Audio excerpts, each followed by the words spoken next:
Once and for all, since senador na po ako, because I promise na once ako'y maging senador, I'll put a stop of this nonsense. Number one, you asked the question on how you can help. Paano kayo makatulong na senator na kayo ngayon? Pwede po kayong gumawa ng batas na ipagbawal po ang voluntary contribution sa mga PTAs. Wala pong kapangyarihan na para ipatigil yan. Pero however, meron pong kapangyarihan ng DepEd na para ipatigil po yung tinatawag na voluntary contribution sa PTA. Now, doon sa questions ko, hindi pa ito nasasagot. Pwede ba pakisabi sa akin paano po na-disburse yung pong MOE? Madam Chair, especially Your Honor, we take note of your advice. You don't answer, you don't sign department orders. Itong question ko po, galing po to sa mga magulang na mag-aaral. Kasi po, I told them na hayaan nyo pagdating doon sa hearing, sa budget, i-raise ko to. So, kung hindi nyo ako pagsasalitain dito, then, At pinagsasalita naman po ba yun? hindi kasi sinasabi, wag daw sagutin. Hindi ito. Hello mga kahay, Papa Ibis here. So ngayong araw, pakinggan natin yung maiinit na tagpo tungkol sa PTA donation sa eskwelahan na pinuna ni Sir Rapi Tulfo. At pakinggan din natin yung matitipid na sagot ni Vice President Inday Sara Duterte. Pero, straight to the point. Yung tipong noted, ika nga. Tara, pakinggan natin. Is there a way na talagang once and for all, since senador na po ako, because I promise na once ako'y maging senador, I'll put a stop of this nonsense. Nung ako po'y wanted sa radyo na broadcaster, of course wala pa akong magawa, all I can do is call the authorities and tell them, hey, we have complaints pertaining to this and that.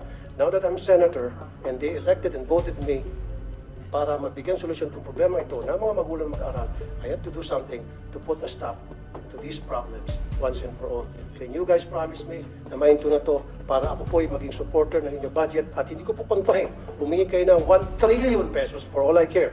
Kasi alam ko kailangan po ang maayos na budget para sa DepEd. And I firmly believe na kailangan talaga ng DepEd ng pinakamalaking budget among all other agencies because we need to give quality educations to our poor na mga kababayan. Because I believe in who he was less in life should have more in law. So dapat sa ating batas, bigyan po ng magandang edukasyon, bigyan po ng magandang serbisyo ang mga nating kababayan. Dito lang po sana sila makakabawi.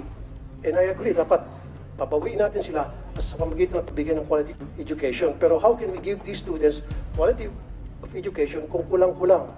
And then we're teaching these kids to be corrupt when they grow up.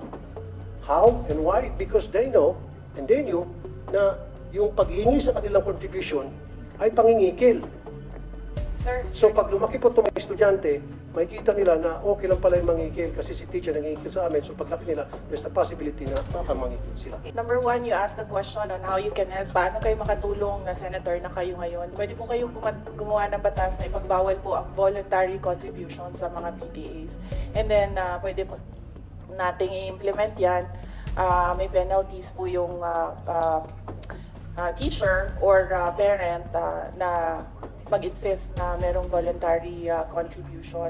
Ang mga PTA po, just like all the other associations, are guided by the majority. Kung ano po yung nadedesisyonan ng majority doon sa kanilang association, yun po yung nasusunod. Now, it is a voluntary contribution. Ibig sabihin, hindi po pinipilit yung mga estudyante o yung mga magulang na mag-contribute kung yun man ang nadesisyonan na project ng PTA. Marami po tayong mga stakeholders na iba-iba po yung projects nila sa ating mga paaralan. Hindi lang po mga PTA, but we have NGOs, we have private sector donors who partner with our public schools sa mga specific na projects nila in certain schools. Ganito po din yung ating mga PTA. Pinag-iisipan po ng teachers and ng parents kung paano sila makatulong sa eskwelahan para sa pag-aaral ng mga bata. But then again, as I said, these are voluntary contributions. Pwede po nating ipagbawal, gagawa po tayo ng batas para po merong penalty. Pwede ba pakisabi sa akin paano po na-disburse yung pong MOE? Especially dun sa mga chalks, sa mga electric funds. Electric funds palagi every year yan, talamak na talamak. janitorial, security, repair, CR, varnish. Paano po nadi-distribute from DepEd hanggang sa pagdating sa eskwelahan? Paano nakakarating po yung mga MOE, sir? Meron po tayong listahan kung saan po pwedeng gamitin yung school MOE.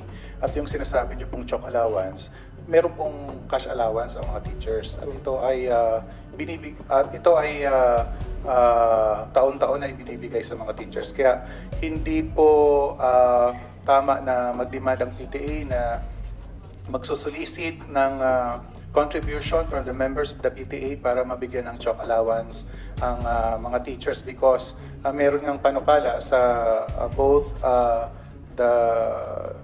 chambers of Congress na i-increase yung cash allowance to 10,000.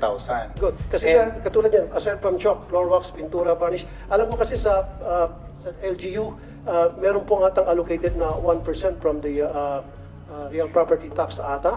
Na SAF po. SAF, SAF. para sa maintenance ng school. Opo. So doon po pwedeng kumuha kayo ng dagdag budget. Wag lang po sana humingi sa mga estudyante.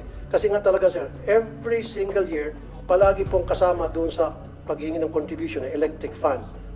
So bakit po kinakailangan ang mga estudyante mag-shoulder ng electric fan ng bawat classroom? Sir. Yes, opo sir.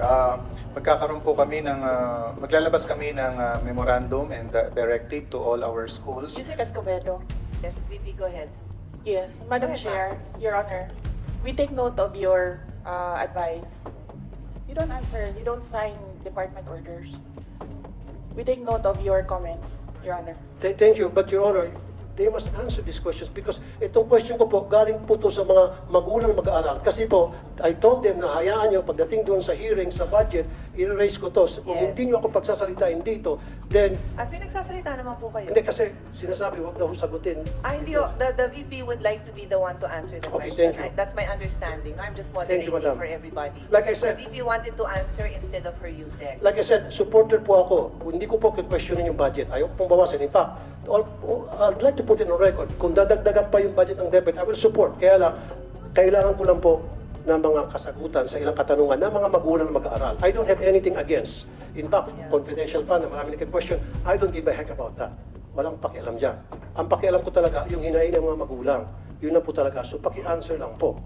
Kung sino sana gusto If mag-answer. I may, Senator Raffy, the Secretary took the floor earlier and responded that ang suggestion po niya, and correct me if I'm wrong, my understanding from the Secretary is that she said what you could do, because you were asking what you could do now that you're a senator, is to pass a law that would prevent that. Because as far as DepEd is concerned, they have already issued the memorandums that prohibit contributions. Pero yung gustong gawin ng PTA, ng parents, my understanding is that's out of your hands. No, that's out of your hands what the PTA would like to do. Although, I think maybe an assurance that hindi nyo naman ini-encourage talaga yun, di ba? It's not encouraged, you cannot, they do not mandate it, they follow that. That's my understanding. Madam Chair, okay, ano kaya tuwing magkaroon ng PTA meeting, nandoon po yung taga-DepEd para i-monitor yung proceedings ng meeting, para pagsabihin ng DepEd, hey, meron na kami memo dyan na bawal ang pag-uusapan ng project, umayos-ayos kayo, ang pag-uusapan nyo lang academic performance ng estudyante. Is that fair enough? PTA ho means parent-teacher. So may teacher ho na present doon. Yes, may teachers na present. At principal pa kuminsan.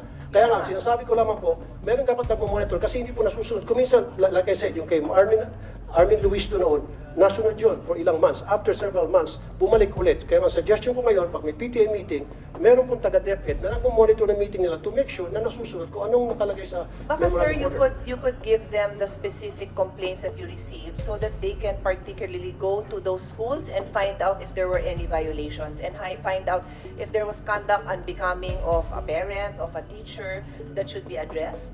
Ang reklamo nga po, Madam Chair, ay yung pong sinasabing voluntary contribution na inaamin na nga po ng DepEd na mali talaga. Tulad po ng ulitin ko, chalk, floor wax, pintura, varnish, TV, electric fan, test tube, printer, utility bills, janitorial, security guard, repair ng CR. Ito po ay mga reklamo and documented po ito. And I have documents to support this. And in fact, some of the teachers also told me na talaga nangyari po yan, Mr. Senator, wala kami magawa kasi hindi po nakakarating sa amin yung budget. Madam Chair, Your Honor, we will submit the downloading of MOOE up to the school level to the Finance Secretariat. At doon na lamang po, Madam Chair, test tube.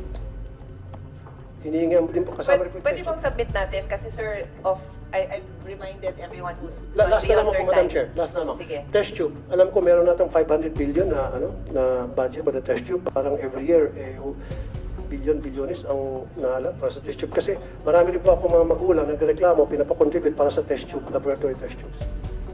Ano ho yun, sir? Kasi I Test handled the tubes. budget, so Test tubes. I can Yung test tube attest. po para sa mga I have laboratory. not seen 500 billion for test tubes. Or at least, yung pong pagkakaalam ko, yung pong... Ay, wala akong 500 billion. Ako na ho Okay. magsasabi. So anyway, bakit po yung sa test tubes? Sige na lang po. Bakit po test tubes paulit-ulit po? Every year, hinihingan po ng contribution ng estudyante. Pwede po ba pa-stop na natin yun? Yun lang po. So stop na po natin. In short, lahat po ng contribution para sa maintenance ng school, ang pakiusap po ng mga magulang through me, stop na po natin yan. Pag na-stop niyo po yan, I promise you I'll support your budget every single year and you're not gonna hear anything from me. That's a commitment. That's a promise. Ito ay alang-alang sa mga magulang na mga lumapit sa akin. Madam Chair, Your Honor, we take note of the advice of the Honorable Senator Raffy Tulfo. Ikaw ka-hype. Ano ang masasabi mo sa naging usapan nila? Comment mo naman dyan down below. At wag mo na din kalimutang mag-follow at mag-subscribe sa YouTube channel natin para maging updated ka pa sa mga susunod na upload natin. Yun lang. Ingat!